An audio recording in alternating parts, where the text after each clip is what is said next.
আগামী ৪৮ ঘন্টায় আবহাওয়ার তেমন পরিবর্তনের সম্ভাবনা নেই। রাজ্যে বজায় থাকবে বৃষ্টি, কোথাও বা ভারী বৃষ্টি, কোথাও মাঝারি।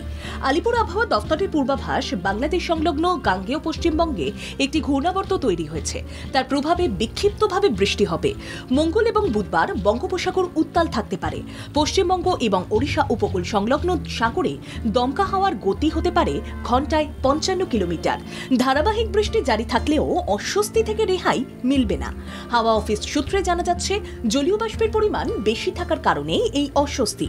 আগামী বৃহস্পতিবার পর্যন্ত তেমন কোনো পরিবর্তন ঘটবে না বলে আলিপুর আবহাওয়া দফতর সূত্রে জানা যাচ্ছে। এই দুর্যোগপূর্ণ আবহাওয়ার কারণে মৎস্যজীবীদের সমুদ্রে যেতে নিষেধাজ্ঞা জারি করা হয়েছে।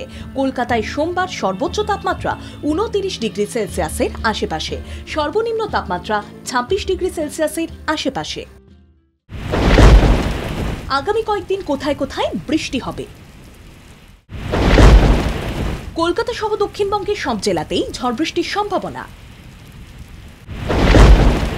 উপকূলের জেলা ও পশ্চিমের জেলাগুলিতে ঘন্টায় ৫০ কিলোমিটার বেগে ঝোড়ো হাওয়া বইবে।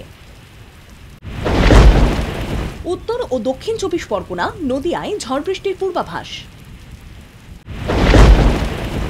ভারী বৃষ্টি হতে পারে ঝাড়গ্রাম, পুরুলিয়া ও বাঁকুড়ায়।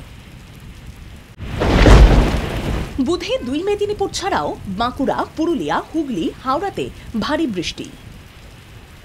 প্রায় সব জেলাতেই হোয়াইট স্প্রেড রেনফল হওয়ার সম্ভাবনা রয়েছে, except Hooghly, Howrah, Kolkata, south ২৪ Pargana, north ২৪ Pargana এবং নদিয়া, যেখানে আপনার রেনফলটা ফেয়ারলি হোয়াইট স্প্রেড রেনফল হওয়ার সম্ভাবনা আছে।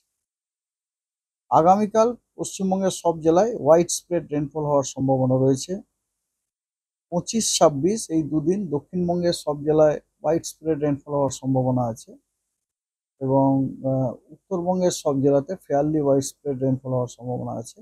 উত্তরবঙ্গের পরিস্থিতি বিশেষ ভালো নয়। আলিপুরদুয়ার জেলায় ভারী থেকে অতি ভারী বৃষ্টির আশঙ্কা রয়েছে।